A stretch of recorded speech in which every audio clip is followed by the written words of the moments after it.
তুই এখান থেকে যা সরল। না দাদা, আমাকে আমার শোয়ের ব্যাপারে জানতে দাও। বরং না জানতে পারলে আমার সমস্যা হবে, আমাকে জানতেই হবে।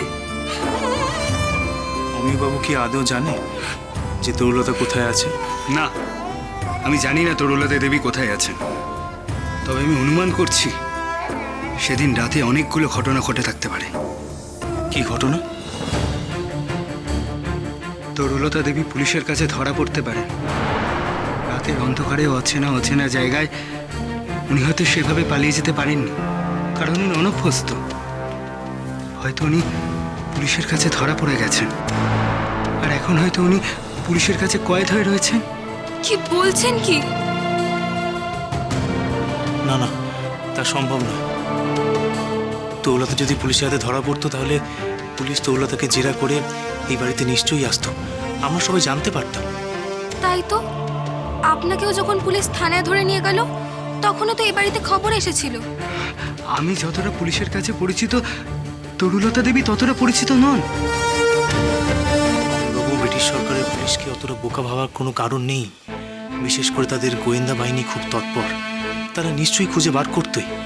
তাই আমি নিশ্চিত তরুলতা পুলিশের হাতে ধরা পড়েনি। আরেকটা ব্যাপার হতে পারে, সেদিন শুনেছি পুলিশ নাকি গুলি চালিয়েছিল। তরুলতা দেবী পুলিশের গুলির ঘায়ে হয়তো মারা যেতে পারে, আর এখন পুলিশ হতে বেহরিশ দেহ নিয়ে জ্বালিয়ে দিয়েছে। না না না, এ সম্ভব নয়। বিপ্লবীদের দলে অন্য কোনো মহিলা ছিল কি? কই না তো। তাহলে একজন মহিলার মৃতদেহ পেলে পুলিশ কিভাবে ছেড়ে দিত? পুলিশ তো প্রাথমিকভাবে বুঝতেই পারতো না যে বিপ্লবীদের দলে একজন বিবাহিত মহিলা কি করছে। সে কি আদৌ বিপ্লবী? একজন মহিলার লাশ পেলে এভাবে বেওয়ারিশ লাশের মতো তাকে পুড়িয়ে দেওয়ার আগে দুবার ভাবতো, কারণ এতে অনেক সমস্যা তৈরি হতে পারে। সুতরাং তরুলতা পুলিশের গুলিতে মারা যায়নি। তুমি ঠিক বলছো তো দাদা? তুই নিশ্চিন্ত থাকবো। আরেকটা ঘটনা ঘটে থাকতে পারে অন্নদা ঠাকুর, তরুলতা দেবী নিজেই হয়তো অন্য কোথাও চলে গেছেন। কিন্তু সেটাই বা কোথায় যাবে? কাকে সে চেনে এখানে? সে তো আর তীর্থে ঘুরে বেড়ানোর মানসিকতা নিয়ে বাড়ি ছেড়ে বেরোয়নি। সে তো যোগিনী সন্ন্যাসী হতে চায়নি, সে বিপ্লবী হতে চেয়েছিল। তাই সে বিপ্লবীদের সঙ্গেই থাকবে। অমিবাবু, আমার বিশ্বাস আপনার কাছে সঠিক সংবাদ নেই, অথবা বিপ্লবীরা আপনাকে ভরসা করে আপনাকে সব সত্য জানায়নি। তরুলতা বিপ্লবীদের সঙ্গেই আছে। আপনি এতটা নিশ্চিত হচ্ছেন কি করে ঠাকুর? কারণ একটা বিপ্লবী দলে একজন সাহসী মহিলা থাকলে অনেক কাজে সুবিধা হয়, এমনকি পুলিশে অনেক সন্দেহ অনায়াসে এড়ানো যায়। তাই বিপ্লবীরা নিজেদের জীবন ঝুঁকি রেখেও তরুলতাকে রক্ষা করবে। তাই আমার বিশ্বাস তরুলতা বিপ্লবীদের সঙ্গে আছে। কিন্তু বিপ্লবী যেমন নিজেদের পরিচয় কাউকে জানাতে চায় না, তেমনি তরুলতাও আর চায় না সবার সামনে নিজেকে প্রকাশ করতে। তাই আপনি আরেকবার খোঁজ খবর নিয়ে দেখতে পারেন। আমার খুব বেশি আগ্রহ নেই ঠাকুর, আমি ক্লান্ত হয়ে পড়েছি। আপনার কথাগুলো আমাকে তাড়িয়ে তাড়িয়ে বেড়াচ্ছে। সত্যি তো, দেশের মানুষের মধ্যেই তো দেশ মা রয়েছে। তিনি আদ্যা মা, তিনি ঈশ্বর। আমি তার সেবা তো করে উঠতে পারলাম না ঠাকুর। অমিবাবু, মানুষই তো সব, মানুষই ঈশ্বর, মানুষই দেশ। মানুষের চেয়ে বড় গুরুত্বপূর্ণ যে আর কিছু নেই। মানুষই পারে অসীম অনন্ত সত্তাকে অনুভব করতে। মানুষের শুভ মঙ্গল অনুভূতি তো ঈশ্বর। সেই অনুভূতি কি কখনো গুলি চালিয়ে বোম মেরে জাগতে পারে?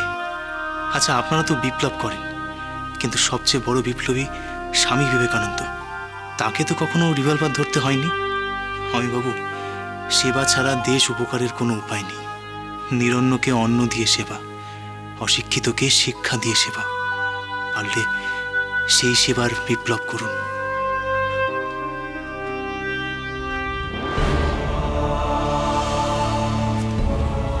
ঠাকুর, আমাকে পথ দেখান, পথ দেখান আমাকে। আপনাকে আমি আমার গুরু বলে স্বীকার করছি ঠাকুর। অমিয়বাবু, গুরু একজনই, তিনি গুরু মহারাজ শ্রী রামকৃষ্ণ পরমহংসদেব। তাকে গুরু মেনে মানুষের সেবা করুন, সেটাই পথ।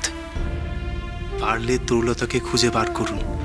তার সঙ্গে দেখা হলে বলবেন যে তার অন্নদা দাদা বলেছে তাকে মাথায় ঘোমটা দিয়ে গেরস্থালির সংসারে ফিরতে হবে না, কিন্তু হাতে রিভলভার নিয়ে আধার রাতেও তাকে দৌড়াতে হবে না। মানুষের সেবায় সে নিজেকে উজাড় করে দিক, কারণ সেটাই ইষ্ট, সেটাই আত্মা, সেটাই দেশ। আসলাম বৌদি, সাবধানে থেকো। এই না, এতে একটু কাবার আছে, ধরো দেখি।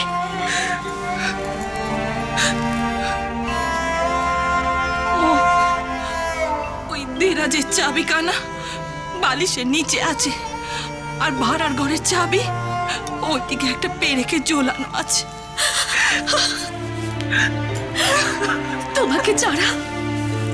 তোমাকে ছাড়া আমার সংসারে যে আধারটা খুঁজছে, তাড়াতাড়ি ফিরে এসো। তবে এবার ঠাকুর জামাইকে সঙ্গে নিয়ে। সেই আশীর্বাদই করো বৌদি, আমার শীতে সিঁদুর যেন অক্ষয় থাকে। ঠিক আছে ঠিক আছে, যাওয়ার সময় চোখের জল ফেলিসনি। আয় আয় আয় আয়, তাড়াতাড়ি আয়, আয়।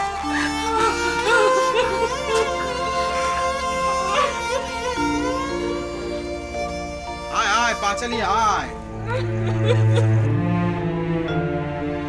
জয় আত্মা।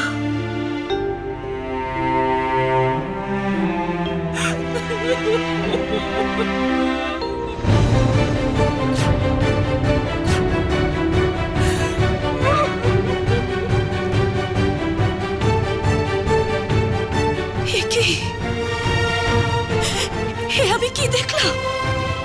আপনার চাওয়াই আমার চাওয়া। সত্যি বলছো?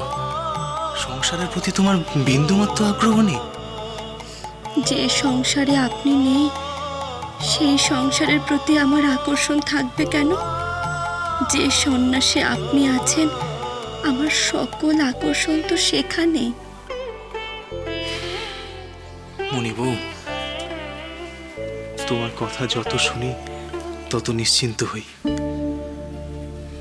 জানো মণি বউ, আমি ঠাকুরের কাছে চিরতরে মুক্তি চেয়েছিলাম, কিন্তু ঠাকুর আমাকে 2 বছর সংসার করার পর মুক্তি নিতে বলেছেন। 1 বছর আমাকে বাবা মার সেবা করতে হবে, আর 1 বছর তোমার সেবা করতে হবে। তোর জীবন আর সবার জীবন তো এক নয়। তোকে দ্বারা পুত্র নিয়ে সংসার করতে হবে। বা আমি তো বলেছি 1 বছর বাপ মায়ের সেবা আর 1 বছর স্ত্রীর সেবা তোকে করতে হবে। আপনি আমার কি সেবা করবেন? সেবা তো আমি আপনার করব। সেবা মানে তোমাকে সুখে শান্তিতে রাখতে হবে মণিবু। তোমার প্রতি কর্তব্য পালন করতে হবে। দেশে ফিরে আমি ঠাকুরের এই আদেশই পালন করব। আপনি গেরুয়া পরে সংসার করবেন? কেন, গেরুয়া পরে সংসার করা যায় না নাকি? তা আমি কি করে জানবো বলুন? তা তো জানবেন আপনি আর আপনার ঠাকুর। বিয়ের জোর পরে, টোপর মালা পরে যদি সন্ন্যাস নেওয়া যায়, তাহলে হয়তো গেরুয়া পরেও সংসার করা যাবে। তা আবার হয় নাকি? বিয়ের জোর পরে কখনো সন্ন্যাস নেওয়া যায়? তাই তো, আমি গেরুয়া পরে সংসার করবো কি করে? তাহলে কি আমাকে গেরুয়া ত্যাগ করতে হবে নাকি? এত কষ্টে পাওয়া এই গেরুয়া বস্ত্র আমাকে ত্যাগ করতে হবে? আদিশক্তি আদ্যাপি সোম থেকে শনি সন্ধ্যে 7টায় আকাশ আট ও প্ল্যাটফর্ম 8-এ।